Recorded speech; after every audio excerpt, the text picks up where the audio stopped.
Thank you. Thank you for joining us this afternoon. I'd like to call to order the Education and Population Trends Ad Hoc Committee meeting. And I'd like to welcome our committee members today, Louis Alford, Mylan Blake, Nancy Kaysen. I don't see Mr. Fivas with us today. Tim Mason, Josh Taylor, Bill Winters, Mayor. Glad you're here today. And Mr. Chairman, glad you're here with us today. So we have a couple of things on our agenda that we want to go over. The first thing that we want to talk about today is the capacity study update. So, Dr. Cash, I'm going to turn it over to you and we'll go from there. So as we reviewed the capacity study, we started to expand it to say, okay, in order to handle the capacity that we have now and the capacity that we see coming in the next 3 to 4 years, we needed to develop a plan for growth and for buildings. And so we're going to start by taking you through some things that we have reviewed with the board and moving in the direction of Bradley County Schools providing for our students. So I'm going to actually turn it over to Mr. Corbett Drew, and we'll talk. And at any time, if you have questions, please just ask. All right. Thank you, Dr. Cash. Thank you. To give you a little, we'll kind of run through several of the moving parts, and then we'll get to the ones that are focused on growth. The Bradley Central High School Science Wing expansion.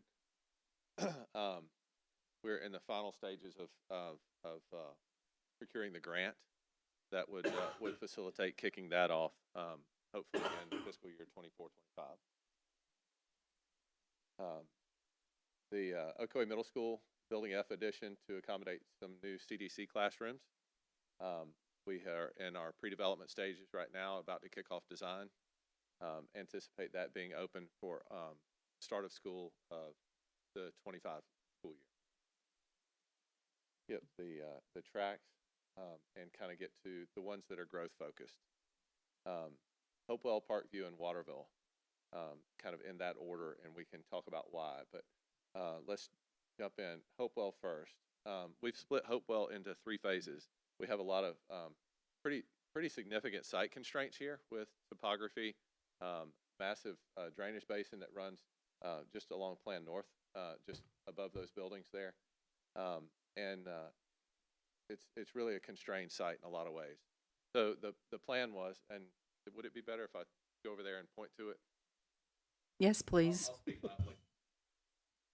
Yeah. Yes, because we're broadcasting. Well, I can't get it out because So Hopewell Elementary, we've split that into 3 phases for a host of reasons. Logistically, it has to work that way. The first phase would be a new building here, which is currently a parking lot and portables. This new building would be 2 stories, so that this is a 1-story existing condition, and we would bridge across to the 2nd story. So there's a significant grade drop from here to here. This is the bottom side of the hill. So the 2nd story here would be slightly above the 1st story here, and we would bridge across to that and build 12 new classrooms, 6 upstairs, 6 downstairs. We would also have the ability to extend that pretty easily in the future if there's another phase of growth. But for the current discussion, we're talking about 12 new classrooms, 6 up, 6 down. After that, I'll flip to the next. Just hit the right arrow. The second phase.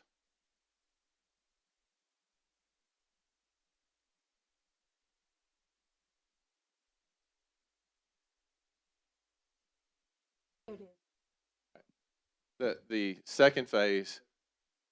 Well, okay. Well, we can just leave it. So the first phase would be add 12 classrooms here, 2-story facility. The second phase would be to demolish the existing building there that has some challenges, and collectively we don't believe it's worth trying to renovate. We think it's easier to just raise it, and the need is for gym and music classrooms anyway. So we would do a stage, music room, and gymnasium, again fitting with that same 2-story profile across there. The core would have elevator for accessibility, and then so the first phase is 12 classrooms. The second phase is the gym. And then once the gym is operational, we could take the old gym and repurpose that into library, RTI, and some other spaces. So those would be the three phases of, and we would expand with the third phase, we would expand the cafe. After we have the additional students and once the enrollment has grown, we would need some additional seating in the cafe. So that would be part of phase 3 as well. Any questions? We'll go ahead and forward. I'll just stay over here. Yes, ma'am.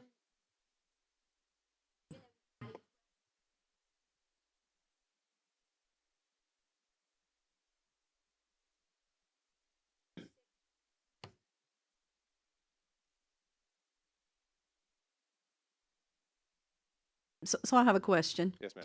So I know when we did North Lee and we did Black Fox, there were 4 classrooms. And do you see the growth in this area of town to warrant 12 new classrooms with the growth that's going on around the Benton Pike area? Well, we'll get to that one in just a moment. But yes, so again, when we demolish this existing building, this 12 classroom new building is actually only a net add of 6 classrooms. So, well, 6 classrooms existing in this facility are going to go away. So adding the 12 classrooms in a single building over here is only a net add of 6 classrooms. So what's wrong with the part of the building that you want to demolish? Quite a bit. That building is old. It does not have any interior circulation. Every classroom exits to the exterior. It's a host of challenges. Low ceilings, operational nightmare. I added that part. I think, Madam Chairman, I think that's one of those rooms that, one of those areas that would be great if anybody wants to go visit it, because y'all would be appalled at what that situation is.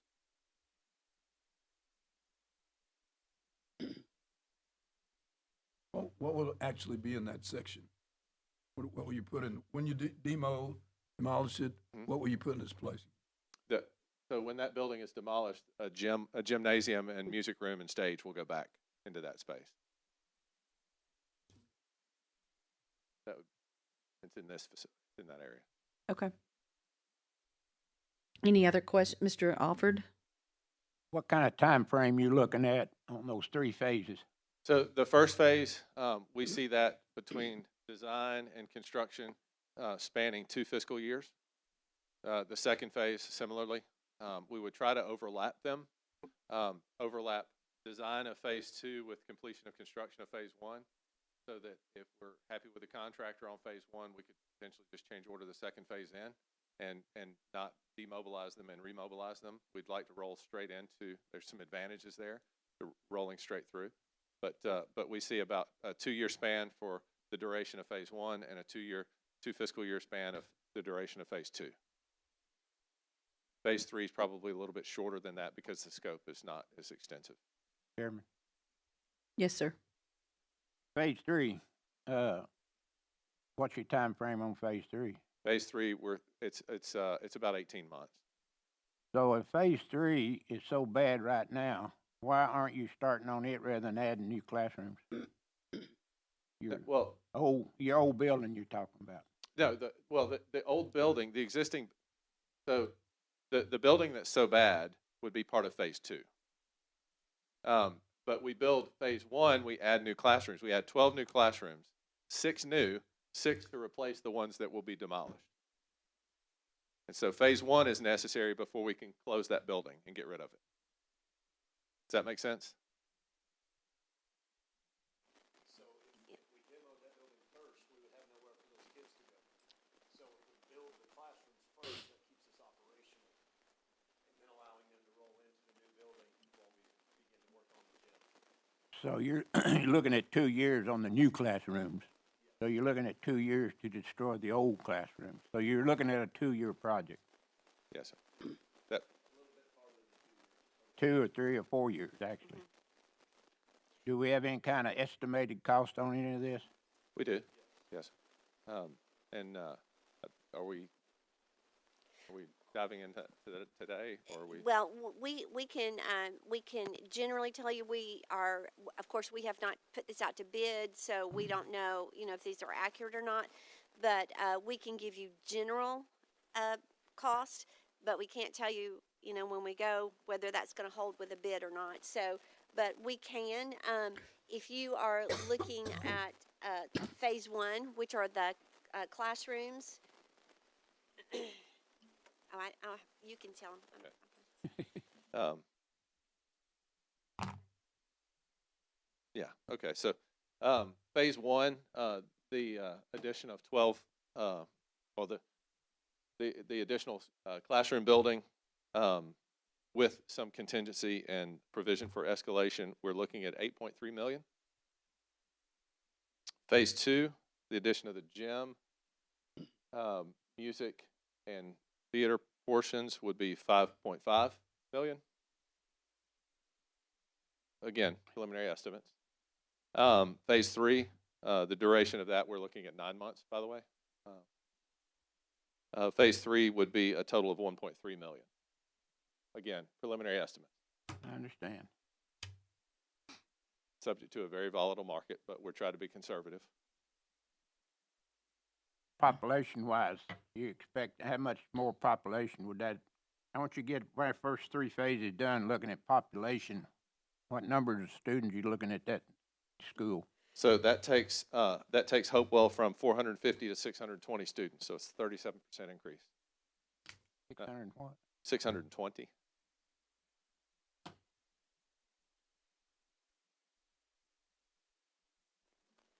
And again, with the ability to add 8 more classrooms in the future if we needed to, there's space provided to add 8 more classrooms at a future phase if we need to. That would take it to an 800 student school. And I think operationally, I don't think the district has a desire to go beyond 800 in any of their facilities. I actually don't have a desire to hit 800 in any of the elementary schools, but based on magnitude of growth and what we can do, we would look at that as we progress. But my goal with the growth that's over there is if that school can hold between 6 and 620, then I think we're in good shape for many years. Are there other questions related to Hopewell? Mr. Williams? While school is going on, the movement of students and the movement of faculty, everybody, you still have the road going around there. Yes, sir. So this would be internal construction within the road, inside the road, getting in and out with parents, so everybody would still be cleared away from the construction zone there. So you've got a pretty good plan of keeping school running while you're doing construction. Yes, we will absolutely segregate construction operations from students, and not commingle any of that. Some of the logistical things that can get worked out with staging areas and make sure we don't take any material deliveries during drop-off and pickup. Those kinds of things are easy to work around, but spatially it works. Does the new addition cross over the area that we just built the past couple of years for the Hopewell Highway in the back? Is it still operational? I can tell you nobody's touching that road. I just wanted to make sure. Nobody's touching that road. Just wanted to make I sure. appreciate it that it's faded and harder to see, but Hopewell Highway, as you referred to it, is still fully operational around the outside. Okay. Around the outside of this. Thank you. I appreciate Everything's that. interior to that. Madam Chair, when they started this, I said, nothing goes near that, nothing. So, thus the 2-story. So, Commissioner Mason? Dr. Cash, what's the population today at Hopewell? they're at 435, and we are truly at capacity. We are squeezed in, but this will allow us to continue to grow and continue to accept kids. And I know that we've driven all over the county and looked at it, but the projection of what is coming in those years, this should hold us for a while. And then if we had to and having the ability to add on again, of course, that would be a decision by the Board of Education. at least that is there, because property-wise, that's about all you've got right now. Any other questions related to Hopewell? Okay.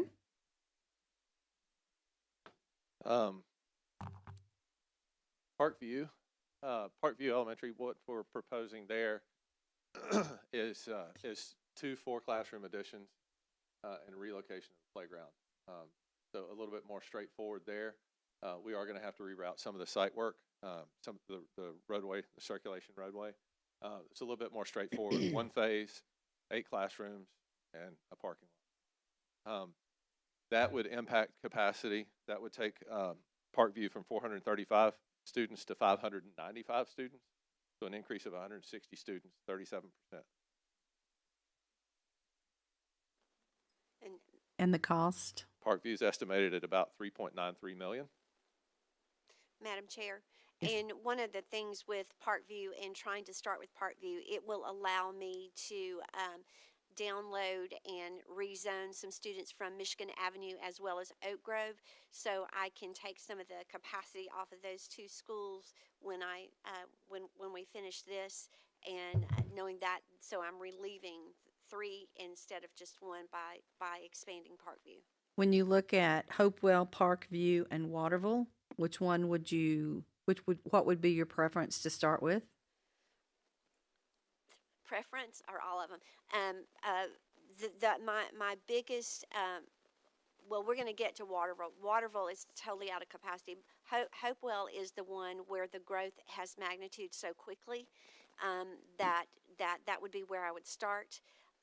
Then I would move to Parkview, because the homes that are going up all around the Michigan Avenue area, so I can take care of that one. Oak Grove, I can give them back some of their classrooms that I have now with some special ed situations, so that I can allow them to grow through rezoning as well. But if I had to choose in what we're recommending, and we're recommending to the board, we start with Hopewell.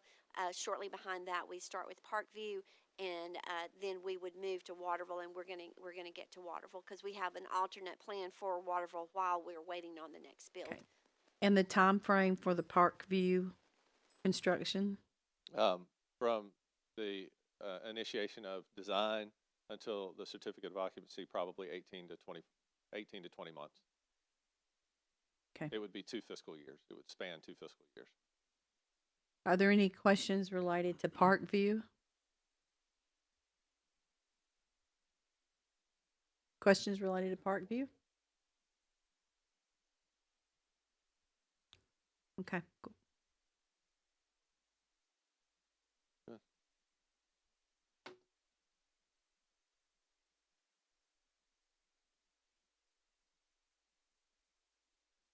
Thoughts?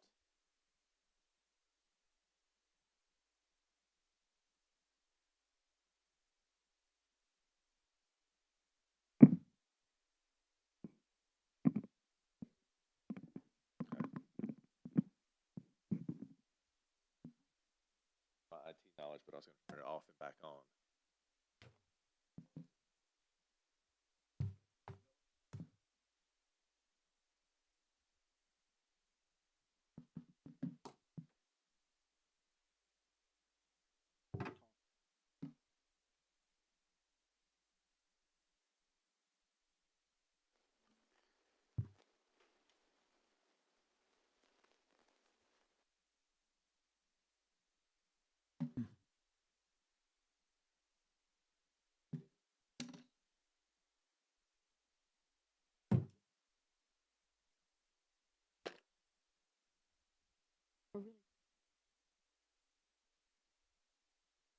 Now, that's kind of an insult there, isn't it?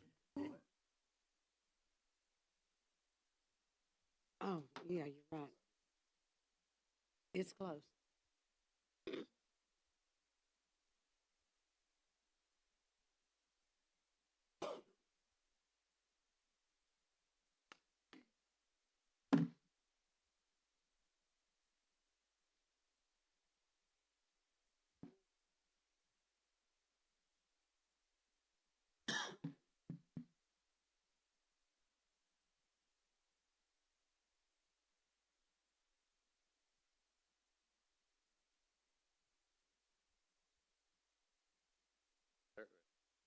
Back up. Back it up. Okay. Easy enough. Easy enough.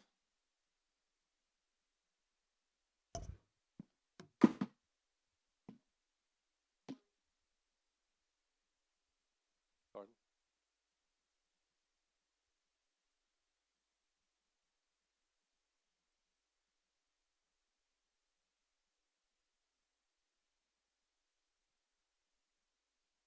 Back one. Here we go.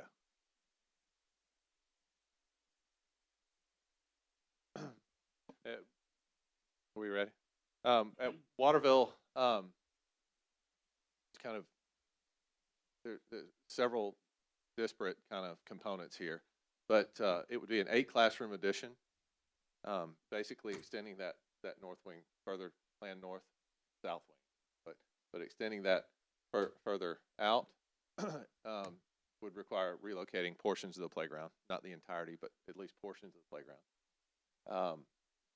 And by increasing the number of students here, we would need to increase the size of the seating in the cafe. Kitchen would be sufficient, but we would extend the cafe for additional seating. We need to add ganged restrooms for the gymnasium, and they needed some storage for the gymnasium. And then the entire school needs PTA, the cafeteria, food services, maintenance, athletics. They all need some additional storage, so we would propose a pre-engineered metal building on site for collective storage use.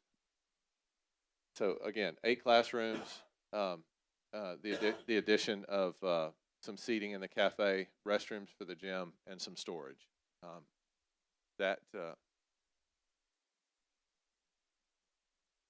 Collectively, that would take Waterville from 600 to 780 students. So it's an addition of 180 students, a 30% increase. We're estimating that total project cost at $7.4 million in a duration of 18 to 20 months. And Madam Chair?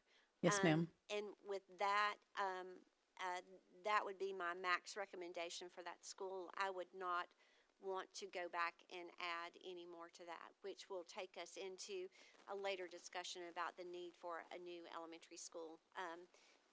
In the meantime, as we're doing the others, we will place 2 portable classrooms at Waterville to relieve the population that we have right now.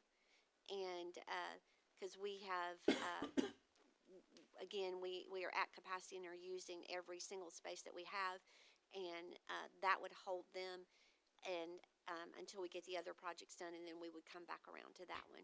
So when do you plan to add the 2 portable classrooms? This year. For the 2024 fall? Yes, ma'am. Mm-hmm. So are there any questions around Waterville?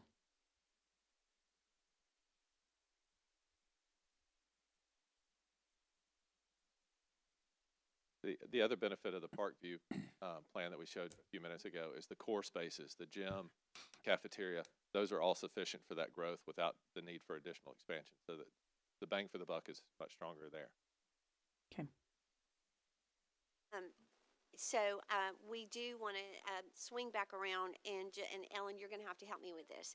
So with the good work of the board, the business office, and watching spending and being very fortunate that we have had money come in from other areas. The OMS, which is the addition that would be for our special ed wing, would be, the board would provide all the funding for that one. The addition of Parkview, the board would provide all the funding for that one. And the addition at Waterville, several, the portables we would provide. And am I leaving one off? And then we would take on the beginning cost of the science wing when the science wing starts. So our current ask of the commission, obviously going through this meeting as well as finance, would be the financing for Hopewell And then we do request financing for the track projects at a timeline when the commission felt that was appropriate. I could make suggestions, but that would be a decision by yours. That gets us started with all projects and working with the commission, and particularly with Hopewell in the beginning to get that started. Questions? Commissioner Blake? Thank you, Mr. Chair. Back to the science wing, what are your costs on that and the Fed's part, our part, your part? How's that itemized? Because that's a grant, right? It is partially grant. So the total cost for the science wing as of now is right at $12 million, $11,954,408. So the upfront cost that we believe we need, Ellen, 3.1, 3.2, which would be the responsibility if what we propose you accept, that would be the responsibility of the school system. And then the grant would finish out the majority, the rest of that property, as we have been working with the federal government. Now, of course, we all know we plan for a little more just because you don't ever know what's going to happen. But so soft cost, as beginning cost, would be with the Board of Education. So what you said, 3.2, sorry, 3.2, that's going to be in your budget. Yes, sir. So you don't, sorry? No, it's 3 point. Yeah, we've already spent some money in architectural fees and soft cost and some things like that. But not millions yet, right? No. Yeah. It was 3.2 is what I heard. Yeah. Yeah, that's 3.2. 3.2 is going to come out of yours. Yes, sir. How much is going to come? How much do you need from us? At this time, we are not proposing to request money from the commission for the science wing, as long as that money stays stable from the grant. But we are requesting the Hopewell and the 2 track projects. The track projects, of course, would be at the decision of y'all. So you mentioned earlier that you're close to a decision, I guess. Mm-hmm. They are in Department of Education in Washington or something is going to give well, you the green they're light? actually now in Tennessee evaluating the projects in Tennessee. So we've had more communication with them in the last month to 2 months than we've had in 2 years. And so they asked us to change a few things, and so those things were changed. Both the mayor and we signed off on them. So we're expecting we are working with the federal government, but we would say sometime within this spring area we would hear back from them. There were no red flags. The things that they requested to change were not major changes, and so they were accommodated by the architect. So by the end of this school year, or by the end of August, yeah, you would start into, we hope by the end of August, we are starting into the construction planning phase, which means those documents are being, so once you start construction planning, what happens? How many? That's why, I mean, you start moving dirt in August, or Well, it or got a second phase. Yeah, right now we only have design development documents. We still have to develop, the architects and engineers have to complete the full set of construction documents with the upgrades for FEMA that were necessary. But if we released, kind of on the soft costs of it, if we released the soft costs this spring, we could have, I'm remembering everything now. We would have design in hand this fall. We would have permit in hand by the end of the year. We would be bidding it in January, February. Okay, so we'll put in about this time next year then. So the money that you've already spent right there, does that count towards your obligation toward the percentage of the grant? Yes. Okay. And let's fast forward to when this is complete. This is a new science wing with all kinds of gee whiz stuff in it. You're going to have new, is there operation? So this is the cost of getting the building going and turning on the lights, so to speak. Then you got your ongoing cost every year in your budget. In other words, build a new school, you're gonna have to need teachers or principals Yeah, and all well, that. we are actually so overcrowded at Bradley right now with teachers sharing classrooms that the current teachers we have would be the ones that moved into this. We also have all the furnishings and everything already designed in this budget so that we could start and move forward because we knew from past experiences we needed to include everything. So unless that population grew, then we would not be hiring new administrators or anything because you're not increasing your population.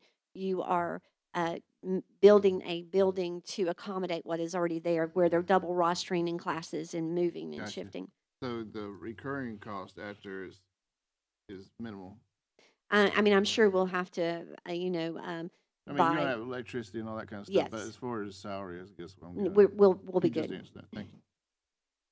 Are there other Unless I get like 200 more students, and then I have to start adding, but money follows the student. So, yeah.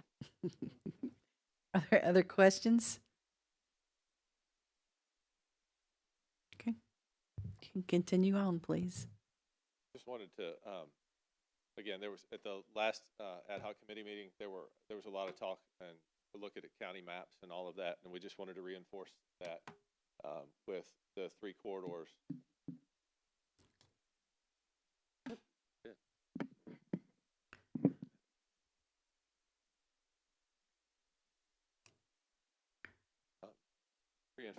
Reinforcing the priorities.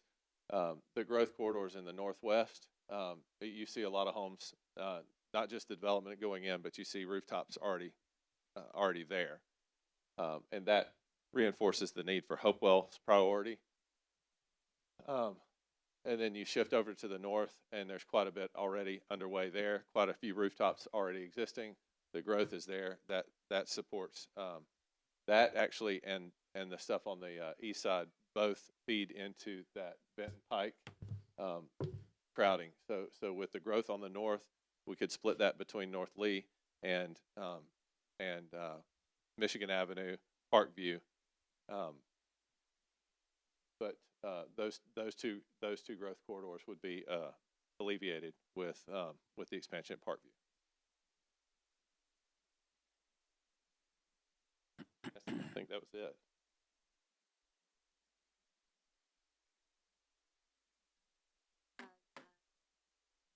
Going on, and with moving in those constructions, we are also being very diligent about looking for sites for new schools. So again, we predict and are looking for property on the north side for a new elementary school.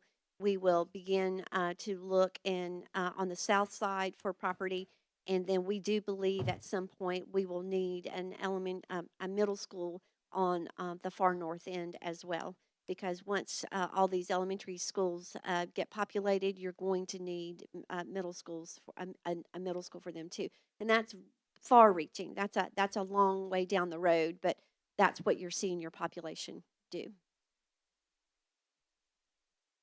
So I know there's been discussion from the city about adding on to Candies Creek Elementary.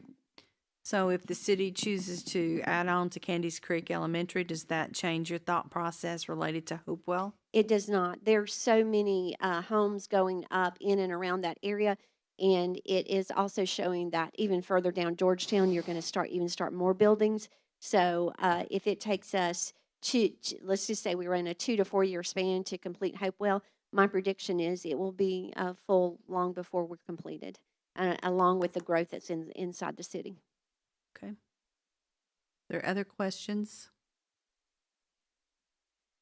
Mr. Alford?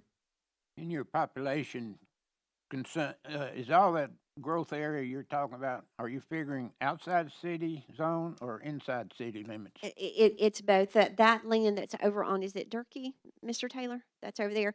That, yeah, Durkee and Benton Pike, it crosses over into both. Now, the property going as far up on the north end, that is still county property.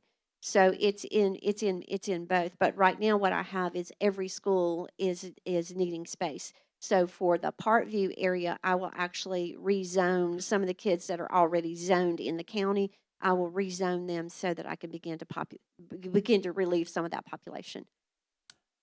Mayor, I know You have a letter, we got a letter the other day asking that the city and y'all start talking about their, adding more to their, Growth boundary. growth boundaries. Is that something that's gonna add more to their city limits, might say? It will give them the ability to add, yes. It'll Have give y'all- them more area that they can annex. Yeah. Are y'all looking at that at all? Well, when we look, we are looking at the households that are in those boundaries, and as you know, that in the county, the residents pay both, or in the city, the residents pay both county and city taxes. So what we have found is homes that are closer to the county schools tend to navigate toward those county schools, and in my personal opinion, we are very, very good school system, so that's where they want. I think it's all honestly. Commissioner, I think it's all going to start to merge so that you're just going to have populations everywhere. That this whole area is just going to explode. So Did I hear the word merge? no, sir, you did not. Not from me. No, sir. That was not what I meant. What I meant to say was I think that our growth in the whole Bradley County and Cleveland area is just going to explode. So I don't think we can keep up with the population growth. I fully understand the whole county is exploding. That was the reason I asked the question. Yeah. Are we going to continue to contain? If you made a comment, but if you do remember, there's all kind of laws that says you don't have to take city kids. It's been tried in court several times. Mm-hmm. So my point there is, in your studies and everything, and you going outside the city limits and doing this adding, are we going to continue the process that we're doing right now? We would take and enroll outside students if we had space. Once we don't have space, we do not take them anymore. Right now, especially when I'm looking at Waterville, I'm still filling that whole area up with in-county. I mean, they're all county students, and they're still coming in. I will tell you, we also have an influx of people that are of minorities, so they may be ESL students that are all in the county. So they're coming in on daily rates. So my in-county residents are increasing. Now, when I tell you where they are, I mean they're all just in and around the whole area. So the majority of them, I would say, are zoned for that south side, Michigan Avenue on that south side. We don't seem to be getting as many on the north end, but on the south side, it's growing rapidly. Has the school board thought about kids coming in from outside Bradley County in our county schools at all? Or have y'all looked at any kind of population in that area? Yes, sir, we have, but I think it would be important to note right now there is a bill in the Senate that passed out of the Senate that allows open boundaries with us, and it does not leave us the opportunity to deny any student. So if they're in our county, but I can't tell you where that's going to land, but that's been up there now for this is year 2 that it's come up. It has a lot of legs on it right now. So let's just say there were, I'm just going to pick a number. There were 100 kids from Hamilton County that wanted to come over. Well, typically, we appreciate you, but we're at capacity. I won't be able to tell them that they cannot enroll in my school. Is the way that is worded right now. I hope the state's going to provide money to add schools. I do too. I do too. And I asked, have you looked at the physical capacity of that? And I didn't get a response. So, but that is up there right now. Would you look that bill up sometime, Miss Lori? It's going to be in your Senate. Josh, you may help me. I don't know what the Senate bill number is, but it's in two places. We'll find but it. it's the Senate bill that's for the vouchers. Is where it sits right now, and then there's another one that has the same language in it. Are there other questions?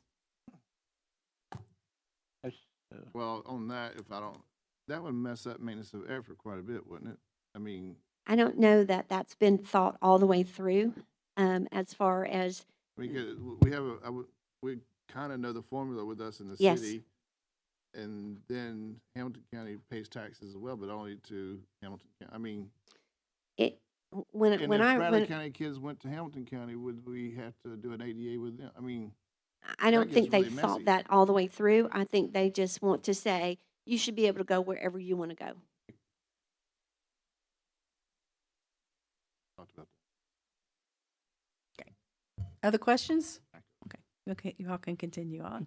Are there any questions of clarity about what our request is moving forward from the commission would be Hopewell and then the track? And if you want us to go back and review the track, we can review that as well. Can we go back to the science wing for a second? Yes, sir. I mean, will the federal government, I guess the other ones, they let you guys handle the project, they don't come in and sign the project? We handle the manager? project, yeah. They just hand you the funding and tell you to go forth and do well? Yes. I am 100% sure they send people to inspect. Sure. But other than that, the expectation is for you to follow the plans that you turned in. I think the mayor's probably had more experience with working with them in those grant situations than we have.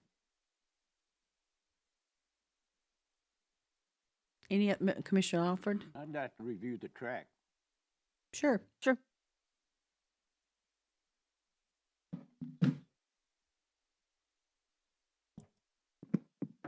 So the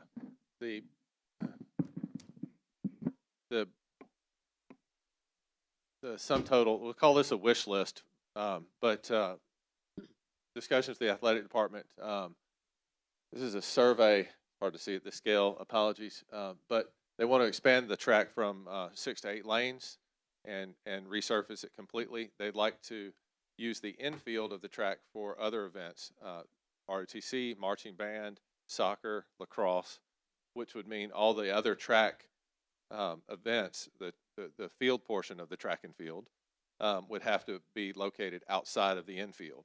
So the long jump runways, or the long jump, the pits for all of those, and discus, all of those things would have to happen outside of that. In order to expand the track and accommodate those kinds of things, we would have to shift it.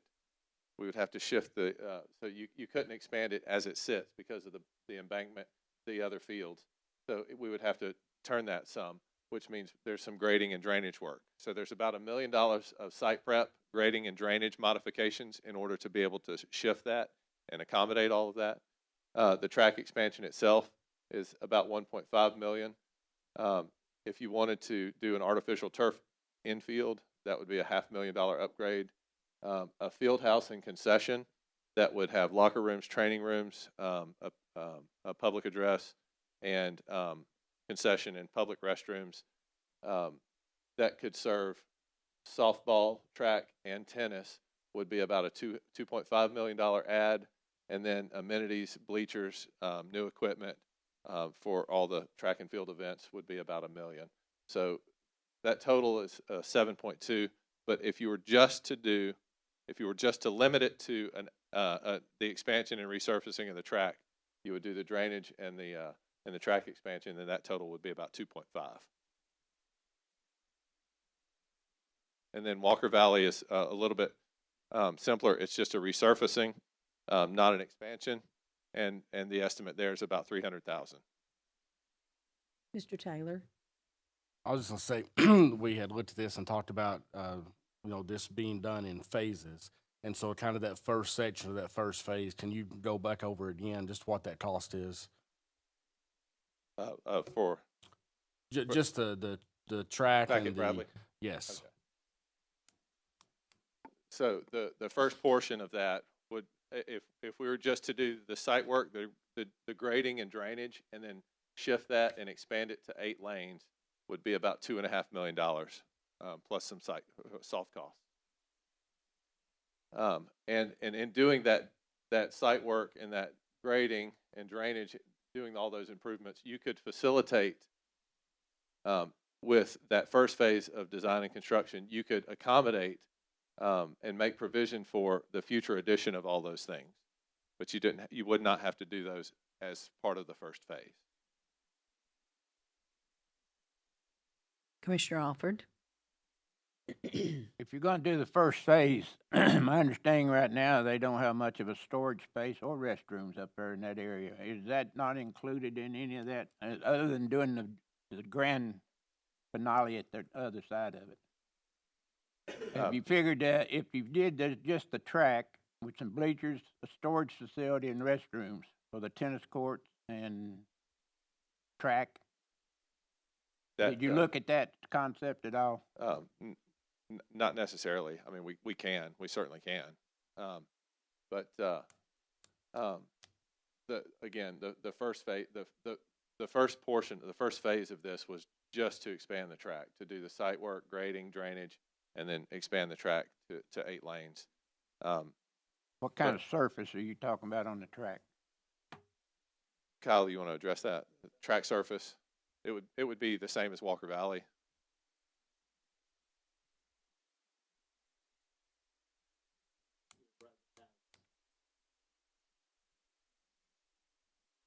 No, I understand that. So, what's the time frame on that part of it, or getting the track started?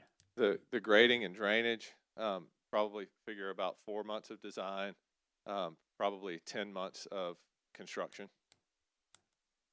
And would that be done first before you do Walker Valley, or do them both at the same time? You could do those concurrently. It really depends on funding.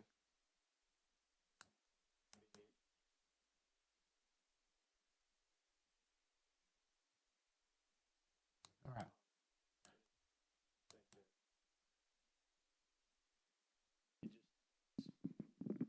Whenever I can operate concurrently,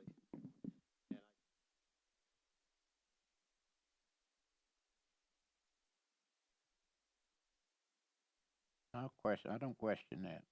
So you're looking at phase, what is it, that final phase, is that Walker Valley included in that other phase? Walker Valley would be All separate. of them included in one package?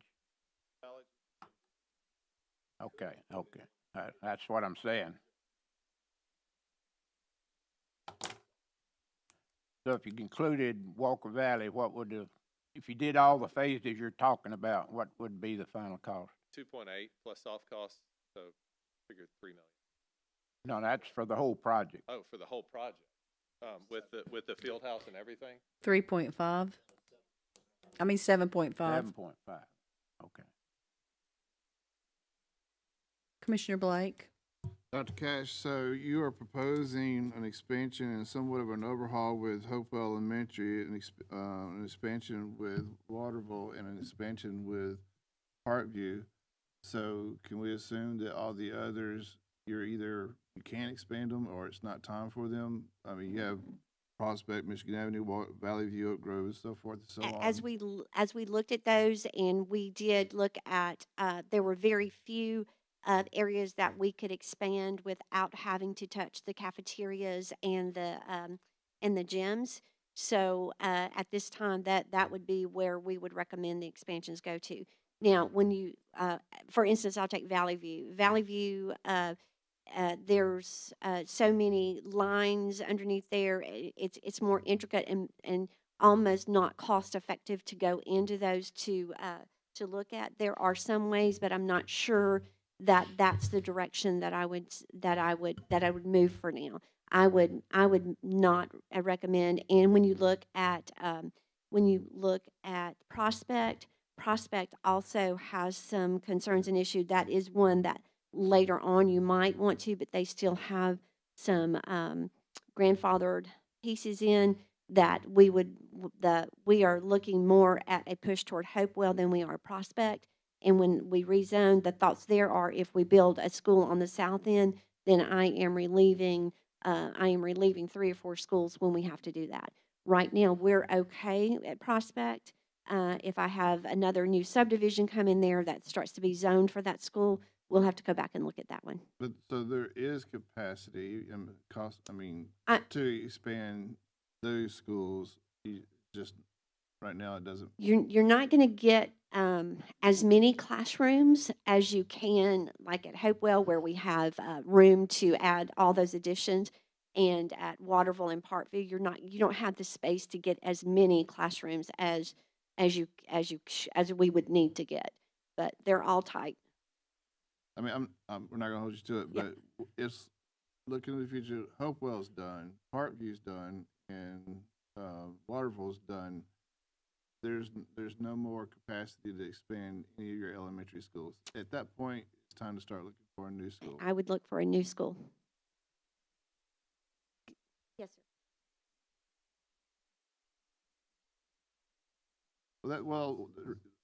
We asked that you think of expanding all your elementaries first.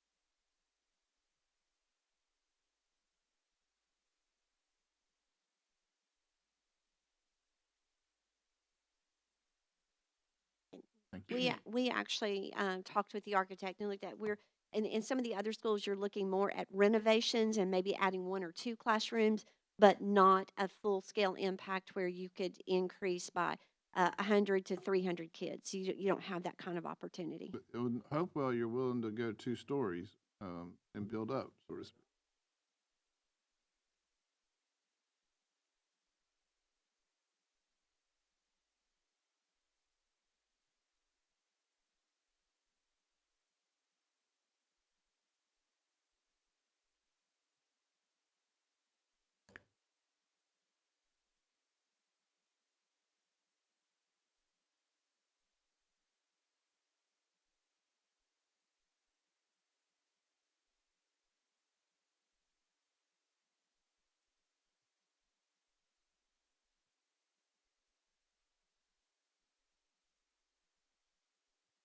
It does. So you mentioned Waterville from just a pure population point of view. You're tapped out. I mean, your elementaries. We've always heard that they're obviously smaller. That's why you have more of them. You wouldn't want a 1,400, 1,500 elementary No. school, so to speak. No. But these are more architectural and building constraints than population of students Yes. constraints with these. Mr. Taylor? Just to add to Mylan's point there, as a board member and as a board, I can tell you that we try to look at this as conservatively as possible to get the most out of the amount of money being spent.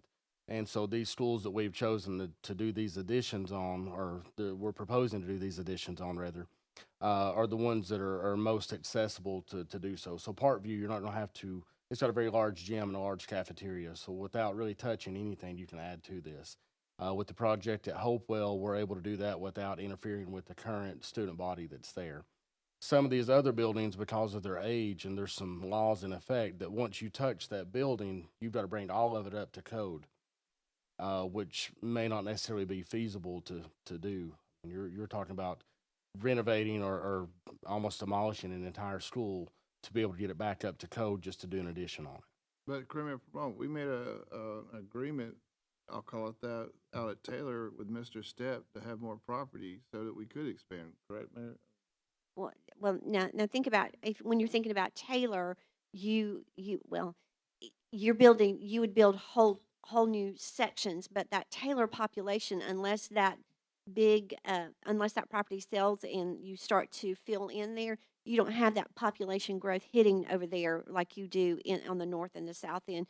It's but if they ever do come back and sell that farm that's across from it, and that starts to build up, then we'll have to look at that. But you've got, if you go out there, that land that we traded with, you could put, but it would be, it wouldn't be, it would be a new addition, but you would have to connect. So you wouldn't be touching the existing school. You're adding almost like a new wing.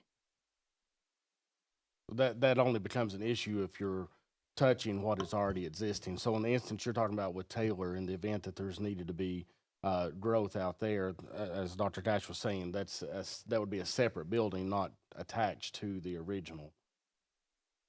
Yes, yes, was to so that there is room for growth out there. Plus, we needed a drive at that time. We didn't have a way to get really around that building. Okay. Are there other questions related to the capacity study that they presented today? Commissioner Alford? Is it a possibility that we could get a hard copy of your study? Yeah, we're talking about the one, Mr. Taylor and Ms. Kaysen, that had the population growth and That's pieces. the one I'd be interested in. Yeah. If you could send it to Lori, she could see that we got it. Yeah. Yeah, we sent that after the last committee meeting. Okay. Okay. Are there any other questions related to the capacity study? Okay. Next on the agenda is item B, which is the Affordable Connectivity Program Extension Act. And you can see on page 2 and 3, there are letters that were sent to Senator Haggerty's office. The first letter being from the mayor and the second mayor being from the commission, requesting that Bradley County be included in any appropriation funding that is still available for internet access in our community. So those letters were sent back in March. The mayor's was sent in February, and the commission sent one in March. So are there any questions related to the letters that were sent? Okay, next on our agenda is item 4, which is unfinished business. Is there any unfinished business or anything anyone has a question about? Commissioner Alford? Just one other question, Ms. Cash. Have we contacted our state senators and folks about this grant? Have we been in touch with you? I know you and Yes, I sir. had talked about that. Yes, Have sir, we did. We sent letters and received letters back where they would check into it and look into it specifically from Haggerty's office and Fleshman's office. So they were following up with that for us to push it. I actually think that's probably why we started getting feedback from it. Okay. How long ago was that? January? Do we need to follow up with a letter from us or another? I think that would be great. I will. Lori may have their contacts, but we can get a layout of what the timeline where we submitted and all of that to Lori, and then I think you guys sending it up may. I know that they are in Tennessee evaluating now, so I think that would be a positive thing to do. Chairman Cry, if that would be a possibility to develop a letter, send to our senators and so forth to encourage them to move on this grant. It's For been the science sitting there, wing. 3 years now? 2. 2? We're into 3 now. Going into 3 years.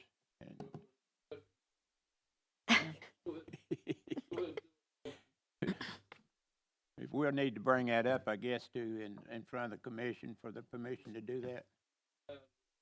Well, I'll bring it up Monday. Yeah. Thank you.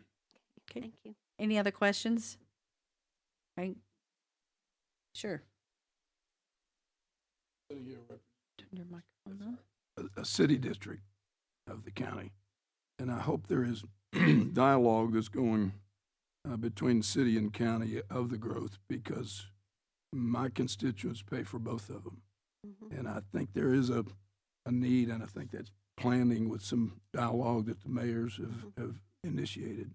But there needs to be this long-range planning that will assist taxpayers, even though with the growth happening, with personnel coming in, new populations that will be assuming those taxes, is that we're looking really strongly at what the city's doing at the same time as what the county's doing, so we don't get the overlapping at a point when the taxpayers hit, as well as the finances of both. I am sure that both Ms. Kaysen and Mr. Taylor would recommend that we reach out to Joe Fivas and to the city school board and the city council, and probably with Ms.